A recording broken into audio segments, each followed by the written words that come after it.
dari kesatuan juga, dari kesatuan yaitu dari Ujung Bertondau juga ada laporan itu mengenai kasus perselingkuhan. Kasus saya mengenai kasus KDRT, di mana saya waktu melaporkan kemarin terkait juga semua hak-hak saya dan anak-anak sudah kami tidak dapatkan lagi, termasuk pemblokiran ATM gaji. Jadi saya sebagai istri sah. Ibu kandung mendiang Pradaluki Namo yakni Sepriana Paulina alias Epi mendatangi markas Denpom 91 Kupang pada Kamis 8 Januari. Kedatangannya untuk memberikan keterangan resmi terkait laporan dugaan kekerasan dalam rumah tangga yang melibatkan suaminya yakni Pelda Christian Namo. Sepriana tiba di Denpom Kupang dengan didampingi tim penguasa hukum serta sejumlah kerabat langsung diarahkan ke ruang unit pelayanan dan pengaduan polisi militer untuk menjalani pemeriksaan. Informasi selengkapnya akan dilaporkan langsung oleh jurnalis Pos Kupang, rekan Rai. Silahkan laporan Anda. Baik rekan Andra, selamat malam Tribuners. Tribuners dari Kupang dapat saya laporkan bahwa tepat pukul 009 WITA atau 9 pagi tadi, ibunda dari almarhum Pradaluki Saputra Namo, Ibu Sepriana Paulina Mirpe, didampingi tim penasihat hukum dan keluarga mendatangi markas Denpom 91 Kupang, di mana mereka mendatangi markas Denpom Kupang guna memenuhi panggilan dari pihak Denpom Kupang untuk memberikan keterangan terkait dengan laporan kasus dugaan tindak pidana kekerasan dalam rumah tangga atau KDRT yang dimana terlapornya itu sendiri ayah dari almarhum atau Pelda Christian Namo. Tribuners, sebelum Ibu Epi atau ibunda dari Pradaluki Namo itu memenuhi atau diperiksa oleh penyidik Denpom Kupang, mereka melakukan doa bersama dan dipimpin oleh salah satu kerabat dari ibunda Pradaluki. Setelah itu, ibunda Pradaluki atau Ibu Epi langsung didampingi oleh salah satu kuasa hukum, diarahkan langsung ke ruangan untuk diambil keterangan oleh pihak penyidik Denpom Kupang. Sebelumnya, Tribuners, pada tanggal 2 Januari 2026 yang lalu, Ibu Sepriana Mirpe atau ibunda dari almarhum Pradaluki ini melaporkan Pelda Christian Namo terkait dugaan tindakan kekerasan dalam rumah tangga, di mana prosesnya itu sementara dalam tahap penyelidikan dari pihak Denpom Kupang. Demikian rekan Andra. Baik, rekan Rai, bisa dilaporkan apa alasan utama Epi akhirnya memutuskan untuk melaporkan Pelda Christian Namo ke Denpom 91 Kupang setelah sekian lama bertahan? Alasan utama, baik rekan Andra, dapat saya sampaikan bahwa alasan dari Ibu Epi bahwa KDRT atau dugaan tindakan KDRT yang dilakukan oleh Pelda Christian ini sudah berulang kali, namun puncaknya itu Pelda Christian melakukan atau dalam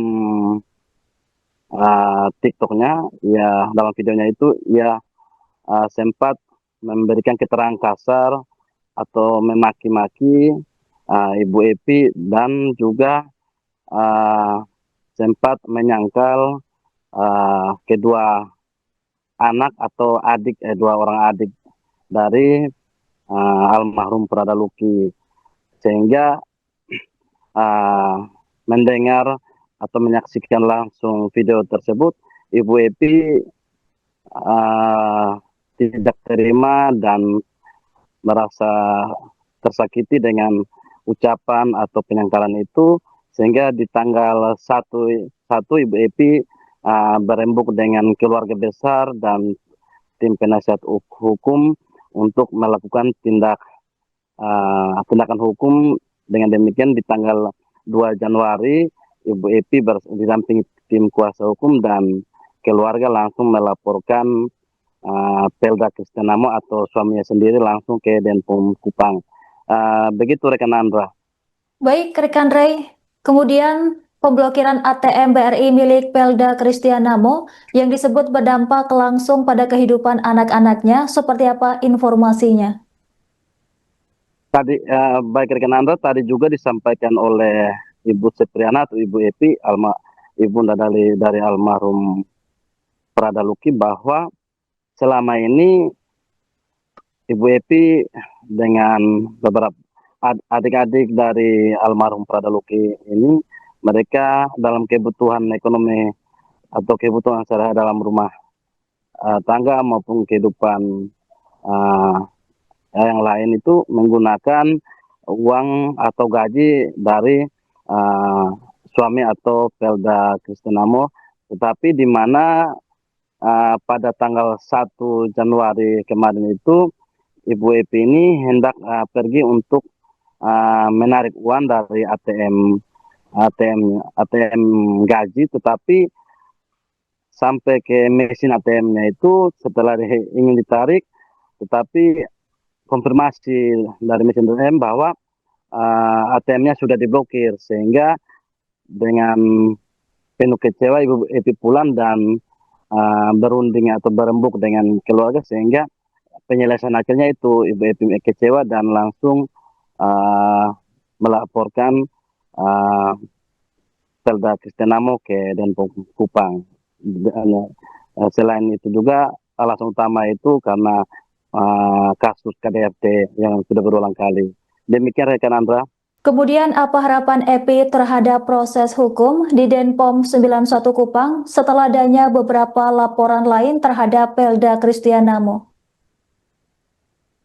Baik rekan Andra, berdasarkan penyampaian langsung dari Ibu Epi, ia menegaskan bahwa sebelum ia mengutarakan harapannya, ia juga menegaskan bahwa kasus ini di luar dari kasus anaknya atau almarhum Pradaluki, karena kasus Pradaluki sudah selesai, tetapi harapannya itu bahwa kasus ini adalah internal antara dirinya bersama dengan suaminya, di mana laporannya itu terkait dengan dugaan tindakan kekerasan dalam rumah tangga atau KDRT dari suaminya atau Pelda Christian Namo.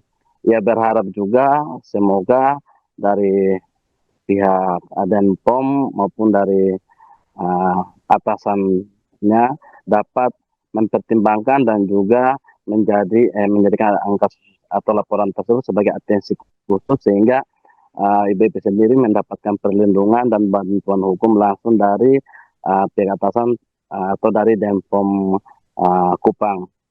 Begitu rekan Andra. Baik rekan Ray, terima kasih atas laporan Anda. Selamat bertugas kembali. Selamat pagi, salam, assalamualaikum, salam sehat dan salam sejahtera buat semuanya.